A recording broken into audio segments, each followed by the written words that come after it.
Hello guys, കുറേ ആയിട്ടോ മന്തി കഴിച്ചിട്ട് എന്ന് ഞാൻ പറയില്ല. ഇപ്പം അടുത്ത് 3-4 തവണ മന്തി കഴിച്ചു. കുറേ ആയി മന്തി ഉണ്ടാക്കിയിട്ട്. അങ്ങനെ തോന്നിക്കഴിഞ്ഞാൽ പിന്നെ ഉണ്ടാക്കണമല്ലോ. അപ്പോൾ അതിന് വേണ്ട സാധനങ്ങൾ ഞാനൊന്ന് പരിചയപ്പെടുത്തി തരാം.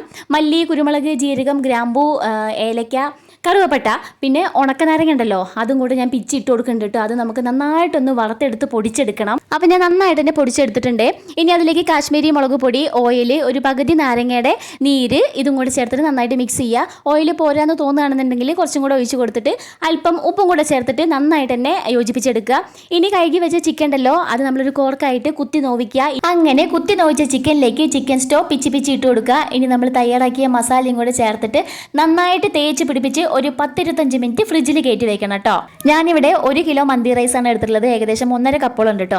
അപ്പോൾ ഞാൻ 2 കപ്പ് വെള്ളം ഇഡ്ലി ചെമ്പിൽ വെച്ചിട്ട് നന്നായിട്ട് തിളച്ചതിന് ശേഷം ഒരു ഓട്ടപാത്രം വെച്ചിട്ട് നമ്മുടെ ഫ്രിഡ്ജിൽ കയറ്റി വെച്ച ചിക്കൻ ഉണ്ടല്ലോ, അതൊക്കെ ഒന്ന് ആവിയിൽ വേവിച്ചെടുക്കുന്നുണ്ട്. ഓടാൻ വരട്ടെ, ചിക്കൻ്റെ പരിപാടി കഴിഞ്ഞിട്ടില്ല. ഇനി ആവിയിൽ വേവിച്ച ചിക്കൻ്റെ മണ്ടയിലേക്ക് കുറച്ച് വെളുത്തുള്ളി ചതച്ചും കൂടെ ഇട്ട് കൊടുക്കുക. ഇനി നമുക്ക് വെളിച്ചെണ്ണയിലേക്ക് വെളിച്ചെണ്ണയല്ല, ഓയിൽ. വെളിച്ചെണ്ണയ്ക്കൊക്കെ ഭയങ്കര വിലയാണ്. അപ്പോൾ ഓയിലിൽ ഞാനതൊക്കെ ഒന്ന് പൊരിക്കാൻ വെച്ചിട്ടുണ്ട് കേട്ടോ. ആ സമയം കൊണ്ട് നമുക്ക് മന്തി റൈസ് കഴുകി വൃത്തിയാക്കിയിട്ട് കുറച്ച് നേരം വെള്ളത്തിലിട്ട് വയ്ക്കാം, ഒരു 10-15 മിനിറ്റ്. തിരിഞ്ഞു നോക്കിയപ്പോൾ ഇതാ നമ്മുടെ ചിക്കൻ ഫ്രൈ റെഡി. ഇനി നമുക്ക് മന്തി റൈസ് ഉണ്ടാക്കാം കേട്ടോ. അതിന് ഓയിലിലേക്ക് കറുവപ്പട്ട, ഗ്രാമ്പൂ, ഏലക്ക, കുരുമുളക് ഇത് ഇട്ട് കൊടുക്കുക. ഒരു വലിയ സവാള കൊത്തി അഞ്ഞതും കൂടെ ഇട്ട് കൊടുക്കുന്നുണ്ട്. നന്നായിട്ട് വഴഞ്ഞു വന്നതിന് ശേഷം ഒരു ക്യാപ്സിക്കം കൊത്തി അഞ്ഞതും കൂടെ ഇട്ട് കൊടുക്കുന്നുണ്ട് കേട്ടോ. ഇനി ഇതിലേക്ക് ഒരു പച്ചമുളക് 4 ആക്കി കീറിയതും കൂടി ഇട്ട് കൊടുക്കുന്നുണ്ട്. ഈ ചുവന്ന വെള്ളം എന്താണെന്ന് മനസ്സിലായോ? നമ്മൾ ആവിയിൽ വേവിച്ചെടുത്ത ചിക്കൻ്റെ വെള്ളമാണ്. ആരും അത് പറമ്പിൽ കൊണ്ടേ കളഞ്ഞിട്ടൊന്നും ഇല്ലല്ലോ അല്ലേ? ആ വെള്ളത്തിലാണ് കേട്ടോ നമ്മൾ റൈസ് വേവിച്ചെടുക്കേണ്ടത്.